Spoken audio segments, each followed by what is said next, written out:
Good ஆஃப்டர்நூன்மா. உங்க WhatsApp குரூப்புக்கு நான் ஒரு இது அனுப்பியிருக்கேன், மெசேஜ் அனுப்பியா இருக்கேன். குரூப் மெசேஜ்ல ஒரு இமேஜஸ் அனுப்பியிருக்கேன். அதை பார்த்து ஹோம்ஒர்க் வந்து இப்போ அப்கமிங் ஹோம்ஒர்க் எப்படி எழுதணும் அப்படிங்கிறத நான் உங்களுக்கு சொல்றேன். ஓகேவா?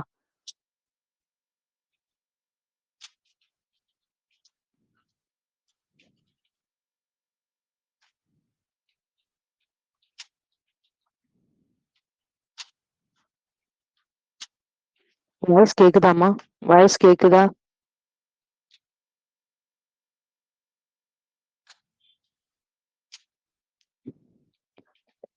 யாராவது ஒருத்தர் ஆன் பண்ணி சொல்லுங்க பாப்போம். வாய்ஸ் கேக்குதா?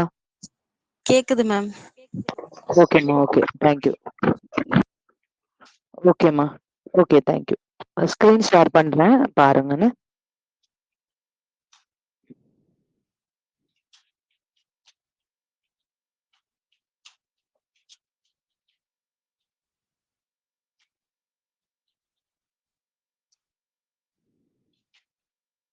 முகுந்தன் ஹோம்ஒர்க் முடிச்சிட்டீங்களா?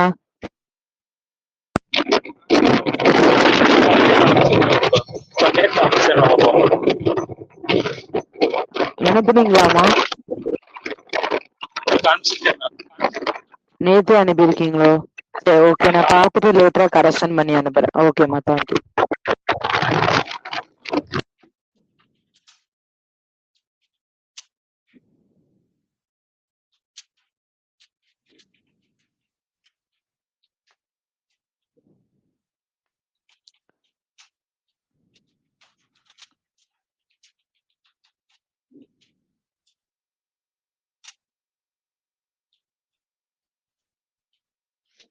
ஓகேம்மா.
ஓகேம்மா.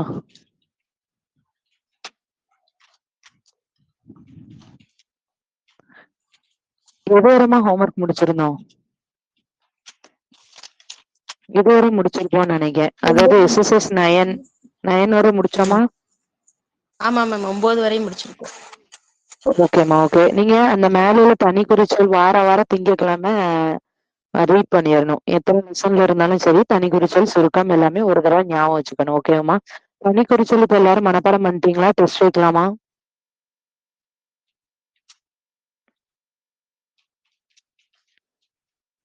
சரி, ஓகே, நான் சொல்ல எழுதலாமா? எல்லாரும் ரெடியா? Note pencil எடுத்தாச்சா?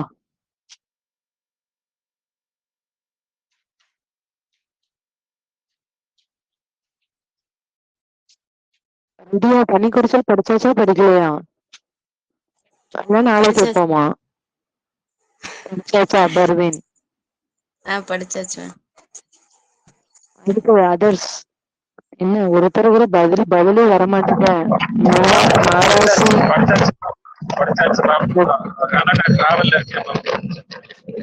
ஓகே ஓகே ஓகேம்மா.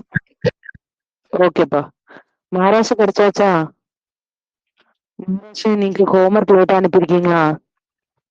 ஆமா அனுப்பிட்டேன், கொஞ்சம் எழுதல. ஏன் முடிக்கலையா? முடிக்கல, இன்னைக்கு சாயங்காலம் முடிச்சு அனுப்பிடுவேன். சரி, கிராமலாஸ் படிச்சீங்களா? தனி குறிச்சொல் படிச்சாச்சு. சரி, ஓகேம்மா. முடிக்காத முடிச்சு அனுப்பிடுங்க. சரியா? நாளைக்கு தனி குறிச்சொல் டெஸ்ட் வைப்போம். சரியா? பேஜ் நம்பர் 16 இருக்க தனி குறிச்சொல். ஓகேம்மா, ஆஃப் பண்ணிக்கோங்க. அடுத்து நல்லா கவனிங்க. இப்போ நான் உங்களுக்கு சொல்ல போறது என்னன்னா, நம்ம எக்ஸசைஸ் 10 வந்து என்ன செய்ய போறோம், ஹோம்ஒர்க் எழுத போறோம். ஓகேவாப்பா? எக்ஸசைஸ் 10 எழுத போறோம். எக்ஸசைஸ் 9 வரை ஹோம்ஒர்க் முடிச்சிருப்பீங்க. சரியா? இப்போ எக்ஸசைஸ் 10 எழுத போறோம். எக்ஸசைஸ் 10 எப்படி எழுதணும்னு நான் சொல்லிடுறேன். பின்னாடி ஆன்சர் இருக்கும். சரியா? இப்பவுமே தமிழ் எங்க இருக்குன்னு பார்க்கணும். பயிற்சி 10ங்கிறது ஒரு பேராகிராஃப் உங்களுக்கு. அந்த பேராகிராஃப் முதல்ல பின்னாடி எடுத்துக்கணும். பின்னாடி எடுத்துட்டு நீங்க இப்படி எழுதணும். எப்படி எழுதணுங்கிறத சொல்றேன். அதாவது இந்த மாதிரி நோட் இருக்கு அப்படின்னா பயிற்சி 10 அப்படின்னு சொல்லி ஹெட்டிங் போட்டுக்கோங்க. போட்டுட்டு அதுல இருக்கு பாருங்க, இந்த மாதிரி எழுதணும். ராதா கம்மா விட்டுறணுமா, புல் ஸ்டாப் ஆனா எப்பவும் விடக்கூடாது. இப்பொழுதே இங்கு வா உன் பள்ளி ஒரு 6 லைன் விடணும். 6 லைன் விடணும். ஓகே, 6ஆவது லைனுக்கு அப்புறம் திருப்பியும் எங்க இருந்து முடிச்சு விட்டீங்களோ அங்க எழுதணும் கொஸ்டின். எங்கே உள்ளது, ஃபுல் ஸ்டாப் கொஸ்டின் மார்க் எல்லாம் கரெக்டா போட்டுறணும். அடுத்த லைன் போவேனா அதை கண்டினியூ பண்ணி எழுதுங்க. நாகு உன் பால் பள்ளி உள்ளது, ஃபுல் ஸ்டாப். அடுத்த ஒரு 6 லைன் தள்ளி என்ன எழுதணும், ஆகையினால் இனி, இப்படி நீங்க எழுதிட்டு போகணும். சரியாமா? கொஸ்டினை முடிச்சிடணும். முடித்த பிறகு நீங்க முன்னாடி பேஜ் நம்பர் 16 எடுத்தீங்களா, அதை பார்த்து ஸ்ட்ரோக்கு 1 மட்டும் எழுதுங்க. எழுதும் பொழுது உங்களுக்கு புரியுதான்னு பார்க்கணும். ராதா, ஓ என்ன பண்ணிருக்காங்க, ரா ஆ ஓகே அபோவ் த லைன், இப்படிதான் எழுதணும். புரிஞ்சுது, புரிஞ்ச பிறகு பேர் வந்தனால கீழே 2 கோடு போட்டிருக்காங்க. புரிஞ்சு இப்பொழுது, இப்பொழுதுங்கிறது தனி குறிச்சொல். ஓ அதுல வந்தனால இப்படி போட்டிருக்காங்க. புரிஞ்சு எழுதணும். இங்கு தனி குறிச்சொல். வா உன் பள்ளி. ஒண்ணு மட்டும் பார்த்து பார்த்து எழுதணும். சரியாமா? உள்ளது, உள்ளது வந்து நான் தப்பா எழுதியிருக்கேன். இல்ல போடணும், மாதிரி போடக்கூடாது. உள்ளது கொஸ்டின் மார்க் போட்டா கண்டிப்பாக போடணும். Full stop question mark. நாகு உன் பால் பலி உள்ளது கொஸ்டின் மார்க் போடுது. ஃபுல் ஸ்டாப்னா ஃபுல் ஸ்டாப் வைக்கணும். சரியாமா? சரி, இதெல்லாம் ஒரு ஒரு லைன் எழுதின பிறகு என்ன பண்ணணும் அப்படின்னா, ராதா ராதா ராதா ராதா ராதா இப்பொழுதே இப்பொழுதே இப்பொழுதே இப்பொழுதே இங்கு இங்கு இங்கு இங்கு வா வா. புரிஞ்சு மெதுவா எழுதணும். உன் இப்படி எழுதணும். சரியாமா? உன் உன் பள்ளி ப இல்லி பள்ளி ப இல்லி, இப்படியே ஃபுல்லா முடிக்கணும். சரியா? முடிச்சீங்கன்னா எப்படி இருக்கும் நோட் அப்படிங்கிறத நான் காட்டுறேன். இன்ஸ்டியூட் நோட்டை.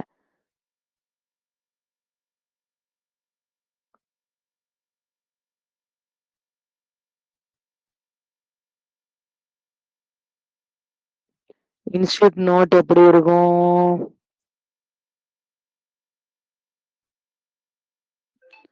பாத்தீங்கன்னா தெரியுதாமா உங்களுக்கு எப்படி இருக்குன்னு, எப்படி எழுதிருக்காங்கன்னு தெரியுதா? அவங்க 5 லைன் விட்டுருப்பாங்க, நீங்க 6 லைன் விடணும். 1 மட்டும் பார்த்து எழுதணும். ஓகேவாமா? இந்த மாதிரிதான் எழுதணும். இந்த கொஸ்டின் இருக்குல்ல, அந்த கொஸ்டின் இங்க தமிழ் எழுதிட்டு எழுதுனீங்கன்னா அதுக்கு நேரா தான் எழுதணும். அந்தந்த ஸ்ட்ரோக்குக்கு நேரா அதை எழுதணும். சரியா?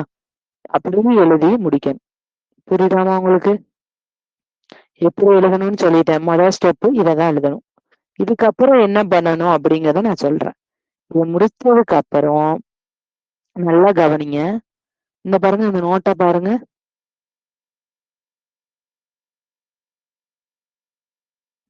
நோட்டை பாக்கீங்களா? இந்த நோட்ல என்ன எழுதியிருப்பாங்க அப்படின்னா, இப்படி நம்பர் 1ன்னு போட்டு பின்னாடி பேஜ் நம்பர்ல உங்களுக்கு இருக்குல்ல, என்ன இருக்கு, அந்த கொஸ்டின் எழுதுனீங்களா, அதை பார்க்கணும். அதை பார்த்துட்டு நீங்க வந்து ஃபுல்லா முன்னாடி உள்ளதுல மனப்பாடம் பண்ணிருப்பீங்க, ஸ்ட்ரோக் எல்லாம் எப்படி வருதுன்னு. அதை பார்த்து நீங்களே என்ன பண்ணணும், அதை மட்டும் தான் பார்க்கணும். முன்னாடி உள்ள ஸ்ட்ரோக்கை பார்க்க கூடாது. அதுல இருக்க தமிழை பார்த்துட்டு நீங்களே எழுத ஆரம்பிச்சணும். ராதா இப்பொழுதே இங்கு வா உன் பள்ளி. நீங்க எதை பார்த்து எழுதணும், தமிழை பார்த்து நீங்களே எழுதணும். எக்காந்த கொண்டு எதை பார்க்க கூடாது, முன்னாடி உள்ள ஸ்ட்ரோக்கை பார்க்க கூடாது. நாகு தப்பா எழுதினாலும் பரவாயில்ல, எழுதிக்கோங்க. நாவு. உன் அடுத்த லைன்ல எழுதணும்னா உன் பால் பலி உள்ளது. கண்டினியூஸா எழுதணும். அடுத்தடுத்த லைன் அது போகுதுன்னு நீங்க போக கூடாது. சரியா? இனி எச்சரிக்கையாய், நியாயமாய், நீ போ, உசிதமாய் பேசு. இந்த மாதிரி எழுதணும். சரியா? எழுதின பிறகு என்ன செய்யணும்னா உங்க ஸ்ட்ரோக்க பார்த்து, நீங்க எழுதின இந்த ஸ்ட்ரோக்க பார்த்து நீங்க தமிழ்ல எழுதணும் வரிசையா. புக்கை பார்த்து இல்ல, என்ன செய்வீங்க, புக்ல உள்ள தமிழை பார்த்து ஸ்ட்ரோக்க எழுதிடுறீங்க. அதுக்கப்புறம் என்ன பண்ணணும், நீங்க எழுதின ஸ்ட்ரோக்க பார்த்து நீங்க எழுதணும் தமிழ். ராதா இப்பொழுதே இங்கு அப்படின்னு எழுதணும். எழுதிட்டு இந்த தமிழ்ல எழுதிருக்கீங்க பாத்தீங்களா, அந்த தமிழ கரெக்ஷன் பண்ணணும். முன்னாடி பார்த்து ஆன்சர் கீய பார்த்து. ஸ்ட்ரோக்க கரெக்ஷன் பண்ண வேணாம். ஸ்ட்ரோக் ஹேண்ட் ரைட்டிங் எழுதுற மாதிரி எல்லாருக்கும் ஒண்ணு போல வராது. ஒவ்வொருத்தர் எழுதுறது ஒவ்வொருத்தருக்கு புரிஞ்சாலே நீங்க கரெக்டா எழுதுறீங்கன்னு அர்த்தம். எனக்கு பர்வீனுக்கு புரிஞ்சது நிஷாக்கு புரியல, நிஷாக்கு புரியுதுக்கு இது ஜெயஸ்ரீக்கு புரியல, பிரச்சனை கிடையாது. ஒவ்வொருத்தரும் ஒவ்வொருத்தர் மாதிரி. சரியா? மகாஸ்ரீ எழுதுனது யாரு சுமதிக்கு பிடிக்கல. இந்த மாதிரி அவரவருக்கு அடுத்தவங்க புரியணும்னு அவசியம் இல்லை. நீங்க போட்ட ஸ்ட்ரோக்கு உங்களுக்கு புரிஞ்சா போதும். சரியா? அதுதான் ஹேண்ட் ரைட்டிங் மாதிரி. ஒவ்வொருத்தருக்கும் ஒவ்வொரு தடவை வரும். நீங்க போட்ட ஸ்ட்ரோக்கு உங்களுக்கு தமிழ்ல எழுத்து தெரிஞ்சதுனாலே நீங்க கரெக்டா எழுதிருக்கீங்கன்னு அர்த்தம். சரியா? இப்போ உங்களுக்கு சின்ன வேர்டு இருக்கனால அந்த வார்த்தையே மனப்பாடமாயிரும். ஆனா பயிற்சி போக போக இதை நீங்க இப்ப பேசிக்கா வச்சுட்டுதான் அடுத்த டிக்டேஷன் பெருசு பெருசா வரும். இது டிக்டேஷன் அப்படிமோ. டிக்டேஷன்னா இதை நான் உங்களுக்கு என்ன செய்வேன், கடைசியில வாசிச்சு டெஸ்ட் வைப்பேன். சரியா? சரி, இப்போ ஹோம்ஒர்க் இப்படி எழுதணும். இதே மாதிரி 3 தடவை பண்ணணும். ஒரு தடவை, 2வது தடவை திருப்பி தமிழை பார்த்து எழுதணும். ஸ்ட்ரோக்கு உங்க ஸ்ட்ரோக்கை பார்த்து தமிழ் எழுதி திருப்பி கரெக்ஷன் பண்ணி, எத்தனை கரெக்ஷன், 3 மிஸ்டேக்னா 3 மிஸ்டேக். இதே மாதிரி 3 தடவை பண்ணணும். அப்போ நோட் எப்படி இருக்கும், இந்த மாதிரிதான் இருக்கும். மேல ஸ்ட்ரோக்கு கீழே தமிழ். இந்த மாதிரி 3 தடவை எழுதிட்டு என்ன பண்ணணும் அப்படிங்கறது சொல்லிடுறேன். நம்ம யூடியூப் சேனல்ல நான் அந்த லிங்க் ஷேர் பண்றேன். இல்லைன்னா நீங்க கொஞ்சம் ஞாபகப்படுத்துங்க, ஷேர் பண்ணிடுறேன். ஆடியோ போட்டு எழுதணும். இந்த பயிற்சி 10க்குள்ள ஆடியோ போகும். அவங்க வாசிப்பாங்க, மெதுவா வாசிப்பாங்க. ராதா. அப்போ நீங்க என்ன செய்யணும், அவங்க வாசிக்க எழுதணும். இப்பொழுதே நீங்க எழுதும் போது அவங்க வான்னு வாசிட்டாங்கன்னா என்ன செய்யணும், திருப்பியும் ஒரு கட் பண்ணிட்டு நீங்க திருப்பி எழுதணும். இதை தமிழ்ல எழுத வேண்டாமா, நீங்க ஸ்ட்ரோக் எழுதிக்கிட்டே இருக்கணும். இப்படி நீங்க கையை எடுக்காம எழுதுற வரை இந்த பயிற்சி 10 என்ன செய்யணும், பிராக்டிஸ் பண்ணணும். ஒரு சிலருக்கு இவ்வளவு தூரம் எழுதுனதுக்கு அப்புறம் 2 தடவைல வந்துடலாம். ஒரு சிலருக்கு 10 தடவை வரும். ஒரு சிலர் 15வது தடவை தான் வரும்.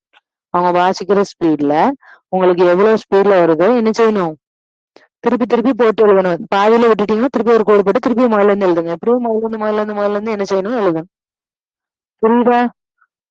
நான் என்ன சொல்லியிருக்கேன் ஃபர்ஸ்ட் நல்லா கவனிச்சுக்கோங்க. இந்த பயிற்சி 10 மாதிரி ஒவ்வொரு லெசன் பின்னாடியுமே இன்னும் டிக்டேஷன் வரும். அது ஃபுல்லா நீங்க இந்த மெத்தட்ல தான் எழுதணும். சரியா? பயிற்சி 10 டிக்டேஷன் ஹோம்ஒர்க் இப்படிதான் எழுதணும். எப்படி எழுதணும், ஃபர்ஸ்ட் என்ன செய்யணும், ஃபர்ஸ்ட் உங்களுக்கு சொல்லிட்டேன், தமிழ்ல எழுதிடணும். தமிழ்ல இப்படி 5 லைன் விட்டு எழுதணும். அப்புறம் என்ன செய்யணும், ஸ்ட்ரோக்ஸ் எழுதணும். இப்படி எழுதணும். அப்படிதானே? இது ஃபர்ஸ்ட். செகண்ட் என்ன பண்ணணும், புக்ல உள்ள தமிழ என்ன செய்யணும், தமிழை பார்த்து ஸ்ட்ரோக் மட்டும் எழுதணும். அடுத்து என்ன செய்யணும், உங்க ஸ்ட்ரோக்கை பார்த்து நீங்க தமிழ்ல எழுதணும். அப்புறம் கரெக்ஷன் பண்ணணும். இது எத்தனை டைம் பண்ணணும், 3 டைம்ஸ் பண்ணணும். அடுத்து என்ன பண்ணணும், தேர்டு, என்கிட்ட யூடியூப்ல ஆடியோ கேட்டீங்கன்னா அனுப்பிடுங்க. அந்த ஆடியோவை வச்சு என்ன செய்யணும், ஆடியோ போட்டு ஸ்ட்ரோக்கை எழுதி பார்க்கணும். சரியா? இதுதான் இன்னைக்குள்ள ஹோம்ஒர்க். இது ஒரு நாளுக்குள்ள ஹோம்ஒர்க். வராது டக்குன்னு. எப்படி நீங்க பிராக்டிஸ் பண்ணீங்களா பண்ணலையா, ஹோம்ஒர்க் முடிக்காம வந்தேன் மேம், லேட்டா வந்தேன் மேம், பாதி முடிச்சேன் மேம் அப்படிங்கிறவங்க அடுத்த கிளாஸ் அட்டன் பண்ண முடியாது. ஏன்னா அடுத்த கிளாஸ் நான் சொல்ல நீங்க எழுதுவீங்க. நான் சொல்றது உங்களுக்கு வரிசையா சொல்ல மாட்டேன். பயிற்சி 10லதான் அந்த வார்த்தைகளை மாத்தி சொல்வேன். நீங்க வரிசையா போய் படிப்பீங்க. ராதா இப்பொழுது எங்கு வா, உன் பள்ளி. நான் ஆரம்பிக்கும் போது உன் பள்ளி ராதா இப்போது அப்படிங்கும் போது என்ன செய்ய முடியாது, நம்மளால காப்பி பண்ணி புக்கை பார்த்து வாசிச்சாலும் நான் தப்பு கண்டுபிடிச்சிருவேன். சரியா? அதனால என்ன பண்ணணும், நீங்க ப்ராப்பரா முடிச்சுட்டு வாங்க. முடிச்சாதான் கிளாஸ் அட்டன் பண்ண முடியும். பயிற்சி 10 பொறுத்தல முடிக்கல அப்படின்னா பயிற்சி 10 நாளைக்கு அட்டன் பண்ண முடியாது. வேற எதுவும் ஹோம்ஒர்க்ல டவுட்ஸ் இருக்கா? கிளாஸ முடிக்க போறேன். வேற எதுவும் டவுட்ஸ் இருக்கா உங்களுக்கு? எக்ஸாம்பிளுக்கு உங்களுக்கு நோட் அனுப்பி விட்டுட்டேன். இன்ஸ்டியூட்டுக்குள்ள நோட் இப்படிதான் அப்படிங்கிறத அனுப்பி விட்டாச்சு. வேற எதுவும் டவுட் இருக்கா? டவுட் இல்ல மேம். இல்லையா? சரி, பயிற்சி 10 ஹோம்ஒர்க் தான். இன்னைக்கு லெசன் நடத்தல. என்ன சொல்லியிருக்கேன்? வெறுமனையா பயிற்சி 10 மாதிரி என்ன செய்யும்? இனிமே ஒவ்வொரு லெசனும் முடிய முடிய முடிய முடிய இந்த மாதிரி டிக்டேஷன் இருக்கும். நம்ம இப்பவுமே போட்டு பழகுவோம். சின்னதுல இருந்து அப்படியே பெருசா போட்டு போட்டு பழகி என்ன செஞ்சிருவோம்? கடைசியில டிக்டேஷனுக்கு பழகிரும். சரியா? அதனால இன்னைக்குள்ள லெசன் வந்து லெசன் கிடையாது.